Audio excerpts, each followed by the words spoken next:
ओ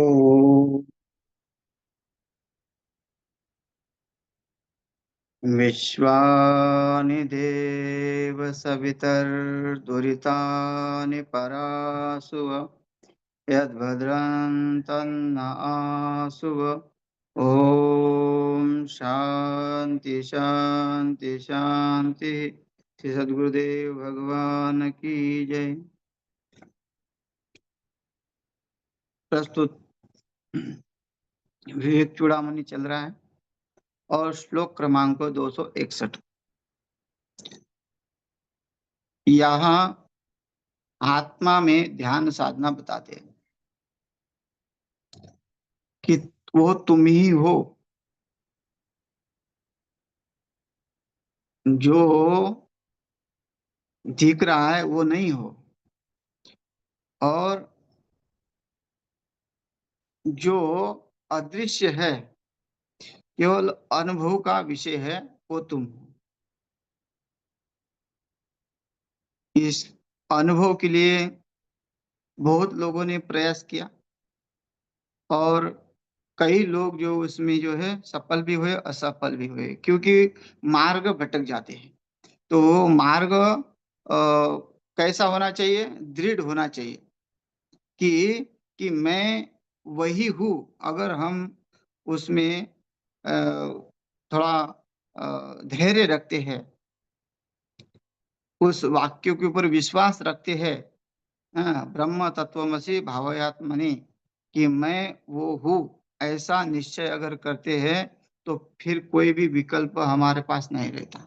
हम निर्विकल्प बन जाते, और निर्विकल्प बनने के बाद जो है फिर किसी बात की इच्छा संसार में नहीं होती। जैसे अर्जुन कहते हैं कि भाई मुझे किसी बात की अब इच्छा नहीं है, हैं।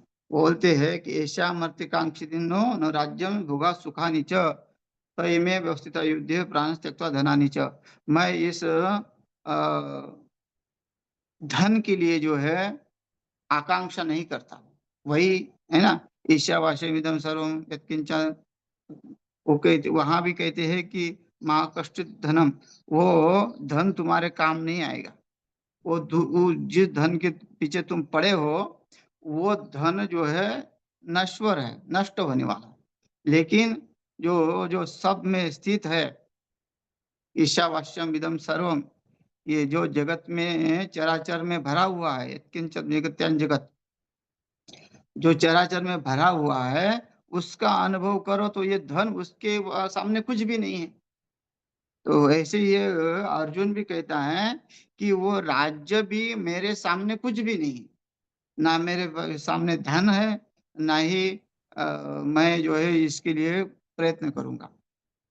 क्यों? क्योंकि उसको जो है वो अनुभव है, वो उसका जो सिद्धांत है वो पक्का है कि वो निश्चित ही परमात्मा वो सब कार्य करने वाला है। अर्जुन की स्थिति साधारण नहीं थी, वो तो जगत कल्याण के लिए जो भगवत गीता बताई, वो तो उसने प्रश्न किए वो जगत कल्याण के लिए। लेकिन उनकी स्थिति तो वो तो नर नारायण अवतार दोनों एक ही है। तो उनकी स्थिति कैसी है? वो निर्विकल्प है, उसमें कोई विकल्प है नहीं कि वो ये हो नहीं सकता। इसलिए तो वो प्रतिज्ञा करता रहता है। प्रतिज्ञा करता है कि ऐसा नहीं कि ओ भाई ये पूरी होगी कि नहीं होगी, उसको पक्का पता था कि प्रतिज्ञा पूरी होगी। इसलिए वो जो है दृढ़ है। तो हमारा अगर विश्वास दृढ़ है तो कहते हैं कि तुम दृढ़ हो तो द्वैत रहित हो जाओ, निर्विकल्प ही हो जाओ। विकल्प मत रखो। संसार सत्य है क्या असत्य है? संसार असत्य ही, संसार मिथ्या ही है, ये निश्चय कर लो। निर्विकल्पक मन अल्पक्षरम यक्षराक्षर विलक्षणम परम नित्यमव्यय सुखम निरंजनम ब्रह्म तत्वमसि भावयात्मनि निर्विकल्पकम अनल्पक्षरम। भगवान परमात्मा कैसा है? अनल्पक्षरम। अल्पज्ञ मतलब होता है छोटा सा, और अनल्पक्षर होता है बड़ा। उसमें कोई संदेह नहीं है विकल्प नहीं है, निर्विकल्प, वो एक ही है। तुम जो द्वैत द्वैत कर रहे हो कि मैं जीव हूँ और वो ईश्वर है, जीव जो है कुछ कर नहीं सकता, जीव जो है ये तिनका भी नहीं तोड़ सकता, और वो ईश्वर सर्वशक्तिमान है, सब सर्व कार्य कर रहा है। वो तो उस समय है जिस समय हम उसको पूर्ण रूप से समझे, फिर उसके तरफ साधना जब बढ़े, ये तो उसकी तरफ पूर्ण रूप से साधना बड़ी हुई है। जैसे पहले हम समझते उसकी शक्ति को जानो, फिर उसके शक्ति में समाहित हो जाओ, है ना। पहले शक्ति न जानने से एकदम शक्ति में समाहित नहीं हो सकते। अब तो यहाँ शक्ति में समाहित होने का कार्य चल रहा है, शक्ति जानने का नहीं है। शक्ति जान तो शक्ति जानी हुई है, अब उसमें समाहित होना है। अब उसकी शक्ति में मेरी शक्ति, मेरी शक्ति में उसकी शक्ति है, ये अनुभव करना है।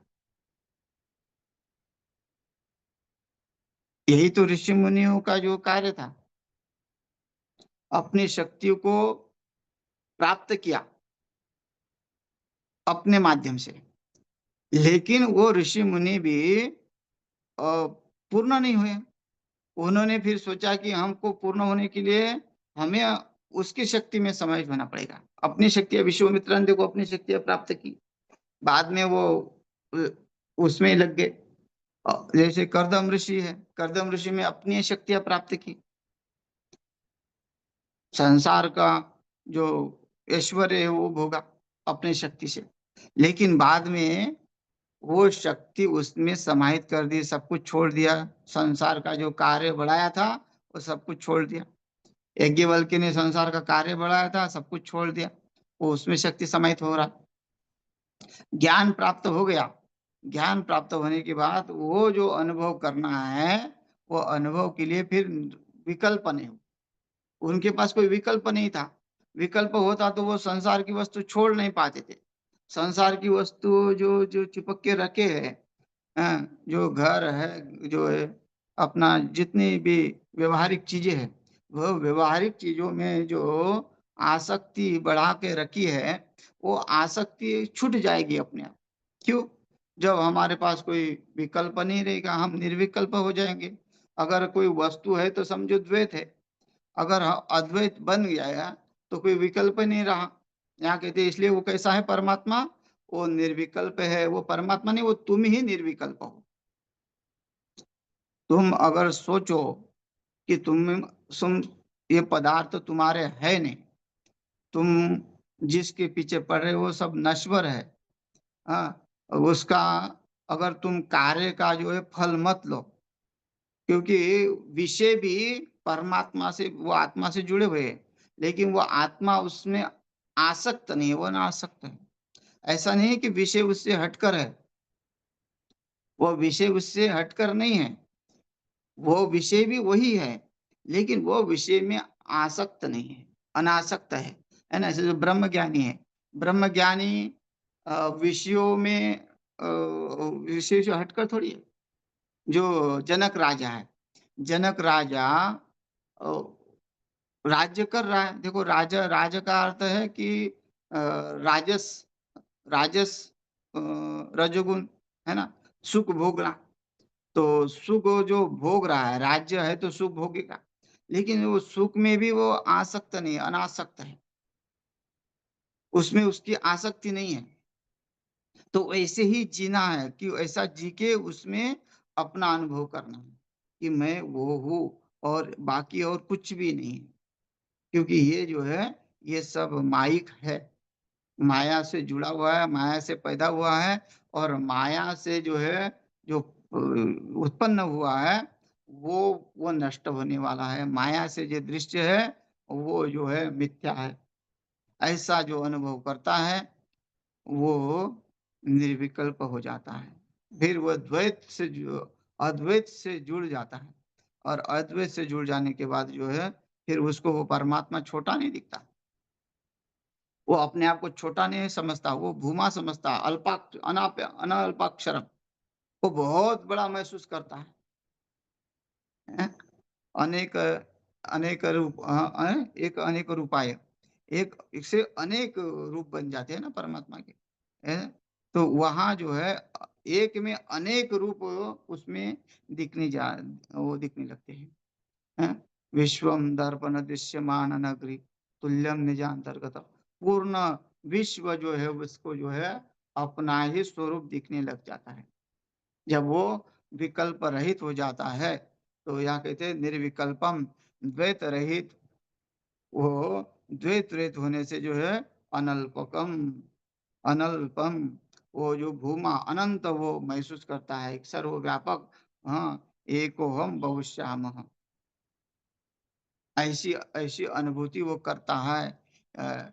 और फिर वहाँ यत क्षराक्षर विलक्षणम परम, वो अक्षर अविनाशी ऐसा महसूस करता है कि अब तो मैं अविनाशी हूँ, जिसके पास इतनी बड़ी ताकत है, जो सर्वव्यापक बन गया है, विश्वत चक्षुरुतो मुखो शुद्ध बाहु शुष्पात, जिसके पास इतने विश्व चक्षु हो गए, इतने बाहु, हाँ, सब कुछ इतना कार्य इसका बढ़ गया है, तो उसका शत्रु कौन हो सकता? उसको काल भी नहीं मार सकता, साधारण नहीं है, क्योंकि वो आत्म रूप बन गया है। काल तो शरीर को नष्ट करता है, काल आत्मा को नष्ट नहीं कर सकता। और वो तो अक्षर, अक्षरम बन गया। अक्षर क्या है? शब्द गुणकम आकाशम, शब्द है, अक्षर है, वो आकाशवत जो है बन गया। हाँ, अक्षर ब्रह्म है, अक्षर कभी नष्ट नहीं होता, इसलिए वो अक्षर है, क्षर नहीं है, अक्षर हमेशा रहेगा। तो यहाँ कहते हैं वो अविनाशी बन जाता है, क्योंकि अपने स्वरूप को जान गया है। फिर उसके साथ जो है वह जो अक्षर अक्षर विलक्षण नश्वर जगत है, जो क्षर जगत है, उसका बाध हो जाता है, जो नाश होने वाला जगत है। और वो समझ गया कि मैं तो अक्षरम हूँ, अविनाशी हूँ, और ये जगत जो है नाश होने वाला है, तो मैं वो कैसे हो सकता हूँ? इसलिए मैं वो अक्षर नहीं हूँ, मैं अनक्षर अक्षर हूँ, ऐसा वो महसूस करता है। विलक्षणम, ऐसी उसकी विलक्षणता उसमें आ जाती है। परम, दृढ़ निश्चय हो गया कि अहम ब्रह्मास्मि, हाँ, ब्रह्म तत्वमसि भावयत, मैंने वो उसमें दृढ़ निश्चय हो गया, उसका उसका भाव करो, या फिर इस उस परमात्मा को ऐसा जानो कि वो जगत से भिन्न है, जगत छोटा है, अल्प है ना। इतना जैसे ये जो विश्व है, वो विश्व जो पृथ्वी है, वो पृथ्वी से भी बड़े बड़े ग्रह है, और अ, वो भी वो संभाल रहा है, तो वो कितना बड़ा होगा।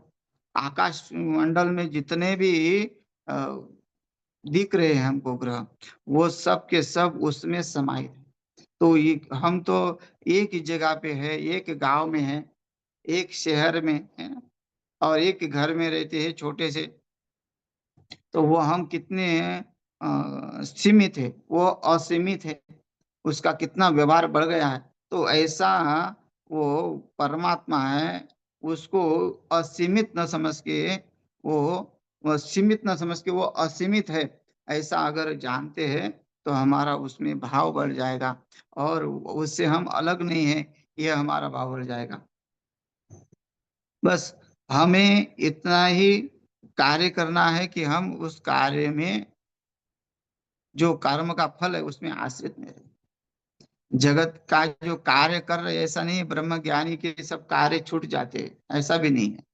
अच्छा, ब्रह्म का भाव करने से सब कार्य बोलेंगे कि अब हम ब्रह्म का भाव कर रहे हैं तो सब कार्य कैसे करेंगे, वो कार्य भी ब्रह्म है।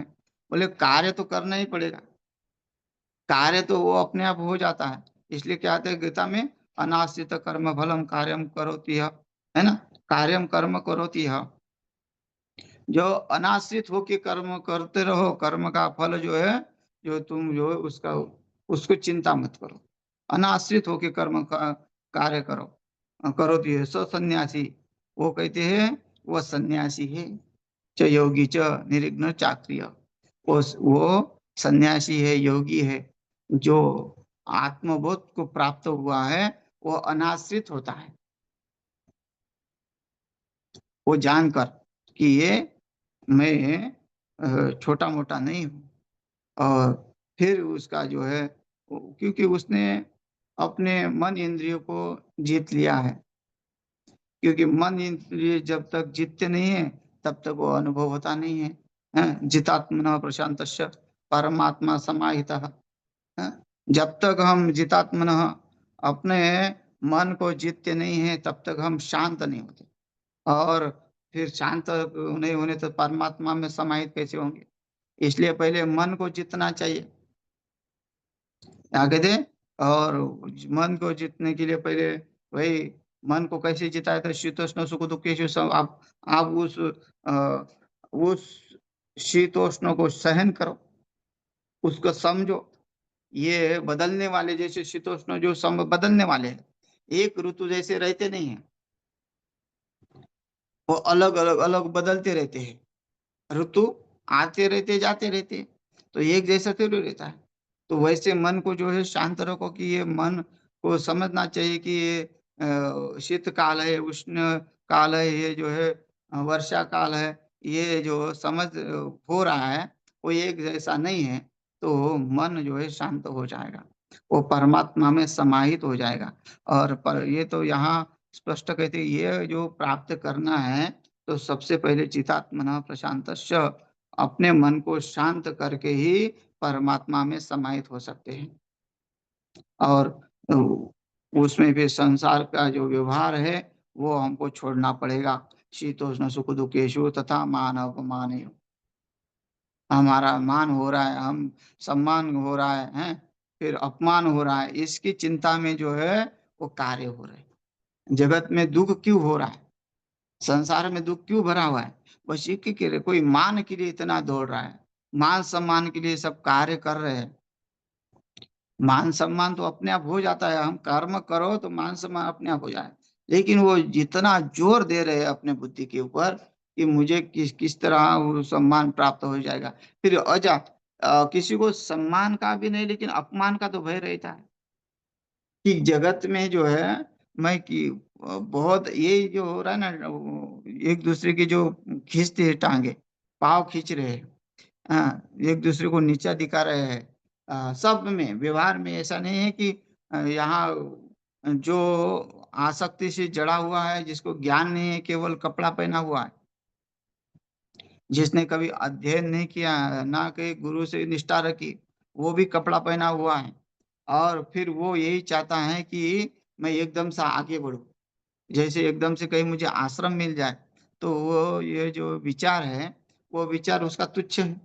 वो क्योंकि उसने उसके बारे में देखा ही नहीं, सोचा ही नहीं, समझा ही नहीं है। और अपने मन के ऊपर जो है कभी काबू करने की कोशिश नहीं की। तो वो कैसे इस शीतोष्ण दुखों को या तथा मान अपमान को जो है ये करेगा, छोड़ेगा। यहाँ तो मान भी छोड़ना है, अपमान भी छोड़ना है। अपमान कोई कर रहा है, क्या अपमान कोई करता भी नहीं है, लेकिन अपने आप को अपमान महसूस हो रहा है कि मैं उससे नीचा हूं। आदमी सुखी महसूस करता है कब? जब अपने बंगले के सामने किसी की झोपड़ी देखता है, और उस झोपड़ी को देख के सोचता है कि मैं इससे कितना सुखी हूँ। अगर उस बंगले के सामने 2-3 मंजिल और बड़ी बिल्डिंग हो जाए, उससे बड़ी, तो उससे वो दुखी हो महसूस करता है कि अरे, मेरे पास तो इतना ही है, ये तो इस मेरे से बड़ा है। तो देखो सुख दुख किसमें है? वो जड़ वस्तु में आ गए। जड़ वस्तु को देख के उसने सुखी महसूस किया, और जड़ वस्तु को देख के उसने दुखी महसूस। वैसे संसार में सब घटाना है, कि किसमें हमारी सुखी की बुद्धि हो रही है, हमारी सुख उसमें सुख की बुद्धि हो रही थी, उसमें सुख की बुद्धि क्यों हो रही है। और जिसमें हमारी दुख की बुद्धि हो रही थी, उसमें हमारी दुख की बुद्धि क्यों हो रही है? क्योंकि हमने वस्तु का परिणाम देखा। हाँ, वो वस्तु के परिणाम से हम सुखी दुखी हो रहे हैं। तो वस्तु के परिणाम को छोड़कर अगर हम उस परमात्मा में समाहित होते हैं, और फिर इसको जो है इस कार्य में लग जाते हैं कि मुझे उस परमात्मा में ही भाव रखना है। फिर भगवान कहते हैं कि तुम उसमें संशय मत करो कि तुमको कुछ प्राप्त नहीं होगा। नहीं, प्राप्त होगा, पर तुम जो है, अगर तुम वैराग्य प्राप्त करते हो तो तुमको जरूर प्राप्त होगा। कहते हैं, असंशय महाबाहो मनो दुर्निग्रह चलम अभ्यास न तो कौन्तेय वैराग्य न चिक्रियते। कहते हैं कि बस तुम अपना अभ्यास, यहाँ ये तो है कि अभी ब्रह्म तत्व में से भावयात्मनि का अर्थ क्या है? तुमने अभ्यास करना है, संशय नहीं करना है। ठीक है? और बस अभ्यास करो, वैराग्य को प्राप्त करो। वैराग्य का अर्थ है कि विवेक के बाद वैराग्य आता है। विवेक है कि सत असत को जानना। सत्य को जान लिया तो वैराग्य अपने आप आ जाता है संसार के प्रति। संसार के प्रति वैराग्य आ जाता है। और फिर वैराग्य होने के बाद वो साधना चाहिए। केवल ज्ञान भी जो है, बोलते हैं भागवत में तो ये आता है कि ज्ञान और वैराग्य दोनों ही जो है बुढ़े हो गए, तो उसमें जो है भक्ति तरुण हो गई वहां।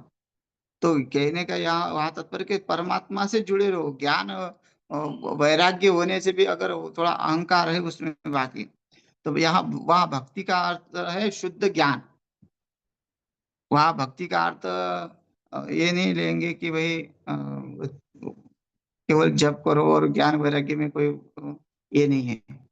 वहाँ है शुद्ध ज्ञान। उसने वो शुद्ध ज्ञान को प्राप्त होना, उसमें उस भक्ति में ज्ञान और वैराग्य है, वो भक्ति है। लेकिन खाली अगर ज्ञान है, खाली वैराग्य का अर्थ वहाँ ये घटाते हैं कि वैराग्य केवल घर छोड़ना ही नहीं होता। जैसे जड़ भरत राजा ने घर छोड़ दिया, वैराग्य हो गया। वैराग्य होने के बाद भी वो आसक्त हो गया हरिन में। तो वो वैराग्य, भाई तुम घर छोड़ रहे हो, संन्यास ले रहे हो, और संन्यास लेने के बाद भी अगर ये माइक पदार्थों को ही मुख्य मानोगे और ब्रह्म को अलग रखोगे और इसी से बढ़ावा चढ़ावा करते रहोगे, तो तुम्हारा फिर वो जो है वो तुम वैराग्य भी तुम्हारा विफल हो जाएगा, सफल नहीं होगा। इसलिए वह वैराग्य को जो है दृढ़ होना चाहिए। यहाँ कहते हैं मनोनिग्रह। वैराग्य को दृढ़ रखने के लिए भी मन का निग्रह जरूरी है। और मन का निग्रह करने के लिए अभ्यास जरूरी है कि मैं वो हूँ। उसमें दृढ़ निश्चय हो कि मैं हूँ। वो कहते हैं, मैं यत अक्षर अक्षराक्षर विलक्षणम परम। मैं उस अक्षर से विलक्षण हूँ। मैं अक्षर हूँ, मैं परम हूँ, मैं नित्य हूँ, मैं शाश्वत हूँ, मैं अखंड हूँ। इसलिए गुरुदेव को क्या कहते हैं हम? अखंड मंडलाकारम व्याप्तम येन चराचरम, है ना। अच्छा, वो शरीर अगर देखेंगे हम उस गुरुदेव का, तो वो तो एक ही जगह पे है। लेकिन वहाँ क्या कहा? अखंड मंडलाकारम, जो अखंड है, उस मंडल में व्याप्त है, चराचर है। तत्पदम दर्शितम येन। अब अच्छा, वो गुरु उस शरीर से थोड़ी हम उस पद को प्राप्त कर रहे हैं। उस परमात्मा को ही हम गुरु मान रहे। कृष्ण वंदे जगत गुरु। वो भगवान ही सबका गुरु है। और भगवान किसी न किसी शरीर के माध्यम से, परमात्मा जिसको हम वो मान रहे हैं, जिसका हम जिसके ऊपर निश्चय श्रद्धा, गुरु के ऊपर है ना, आचार्य उपासनम शौचम कहा कि अमानित्वम अदम्भित्वम, जो अमानित्व होना चाहिए, दम्भित अदम्भ से रहित होना चाहिए। कब? जब हमारी आचार्य उपासना श्रद्धा होगी आचार्यों में, तभी तो हमारा ये जो है निश्चय होगा कि हम जो है अक्षर रूप है, हाँ, पर नहीं है, हम जगत से अलग है। जब हम उस आचार्य को ही वो पूर्ण रूप से जो है मानेंगे कि हाँ यही है, यही वो ब्रह्म है, तो वैसे वो ब्रह्म है, तो वो ब्रह्म अगर हमको स्पर्श करता है, हमारे ऊपर कृपा करता है, तो हम भी उसी के अनुसार हो जाते हैं। क्योंकि कहते हैं कि पारस जब लोहे को लगता है तो सोना बना देता है, या फिर कल्पतरु के नीचे बैठो तो चिंता दूर हो जाती, कल्पना करो तो जो वो प्राप्त होता है। तो वैसे ही वो गुरु तो कल्पतरु है, और उसके नीचे जो बैठ देगा, अगर ब्रह्म ज्ञान मांगोगे तो ब्रह्म ज्ञान भी मिलेगा, और संसार का सुख मांगोगे तो संसार का सुख मिलेगा। तो गुरु ब्रह्म ज्ञानी है, तो उसके भाव को, उसके उसकी साधना करके, वहां इसलिए बोलते हैं श्रद्धा, गुरु में श्रद्धा होनी चाहिए, तभी ये ब्रह्म तत्वमसि भावात्मा में वो भाव को तुम जान पाओगे। तो यहाँ वो अक्षर अपने आप को क्यों माना, क्योंकि ये गुरु से भी आशीर्वाद प्राप्त है, और उसने सब वो परमात्मा समाहितः जितात्मन प्रशांत से, वो अपने आप को जो है मन को जीत लिया, प्रशांत शांत हो गया, इसलिए। फिर नित्यम अव्यय सुखम निरंजनम, वो नित्य सुख का अनुभव कर रहा है। फिर निरंजन, वहाँ कहते हैं कि वो सर्वोच्च पद को प्राप्त हो गया। हाँ, कि तद्धाम, भगवान क्या कहते हैं कि न तद्भासयते सूर्यो न शशांको न पावकः, यद गत्वा न निवर्तन्ते तद्धाम परम। फिर उस पद को प्राप्त हो जाता है, फिर दोबारा, फिर वो नित्य, वो आता नहीं, वो नित्य उसमें हो गया, समाहित हो गया, ब्रह्म एक रूपता आ गई उसमें। ऐसा जो वो भाव करेगा, ब्रह्म में ऐसा भाव करेगा कि ब्रह्म नित्य है और जगत अनित्य है, ऐसा अगर भाव करेगा, अव्यय है, उस अव्यय का अर्थ है उसमें कोई विकार नहीं होता, है ना। अव्यय जो होते व्याकरण में आते हैं, उसमें कुछ भी नहीं लगता, विभक्ति नहीं लगती, ना प्रत्यय नहीं लगती, ना कुछ भी नहीं लगता।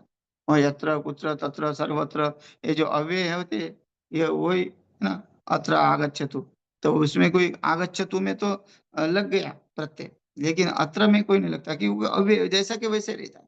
वैसे ही परमात्मा जैसा कि वैसा ही है, उसमें कोई बदल नहीं होता। ओ सुख का राशि है, उससे जो है सुख भिन्न नहीं है। और निरंजनम, वो निष्कलंक है। निरंजन का अर्थ है यहाँ निष्कलंक। निष्कलंक का अर्थ है दोष रहित। अगर शास्त्रों पढ़ेंगे यहाँ, तो षड दर्शन है, तो उसमें अ, दोष दिखाते हैं, भाई समाधि में दोष है, भक्ति में दोष है ना, तो अलग अलग प्रकार के जो है दोष दिखाएंगे। लेकिन यहाँ जो है कहते हैं कि उसमें द्वैत में, अद्वैत जो द्वैत में दोष है, और अद्वैत निर्दोष है, निरंजन है। इसलिए निरंजनी अखाड़ा सबसे पहले क्या कहते हैं, निरंजनी अखाड़े में क्या है कि ज्ञानी महात्मा है, विद्वान महापुरुष है निरंजनी में। सबसे ज्यादा वो जाता तो पहले तो निरंजनी में विद्वान पुरुष महापुरुष थे। तो क्यों, क्योंकि वो निर्दोष है, निष्कलंक है। ब्रह्म क्या कहते हैं, निरंजन नित्यम अव्ययम सुखम निरंजनम, वो उसका अनुभव करेगा। जब कब करेगा, जब वो निर्विकल्प हो जाएगा, द्वैत रहित हो जाएगा, अद्वैत को प्राप्त हो जाएगा, फिर वो कहेगा ब्रह्म तत्वमसि, मैं वो जो हूँ वो मैं ही हूँ, ऐसा भाव करने लगेगा उस ब्रह्म में। तो यहाँ ऐसा भाव ब्रह्म का जब बन जाता है, वो अव्ययम सुखम अखंड सुख रूप बन जाता है।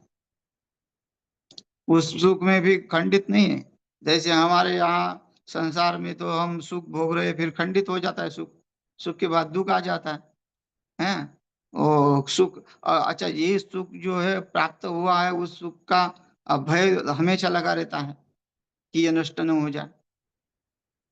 अपकीर्ति का भय लगा रहता है, जो कीर्ति का सुख मिल रहा है और अपकीर्ति में बदल जाता है, अपकीर्ति का भय लगने लगता है, तो भय तो सब है। हाँ, तो इसलिए दुख जो है संसार में है, ब्रह्म में नहीं है। इसलिए वो कहते हैं अखंड सुख रूप निरंजनम, और अखंड सुख रूप ब्रह्म है, उसमें ही तुम भाव रखो और उसी से तुम प्राप्त हो जाओ। तो ये रहा इस श्लोक का अर्थ।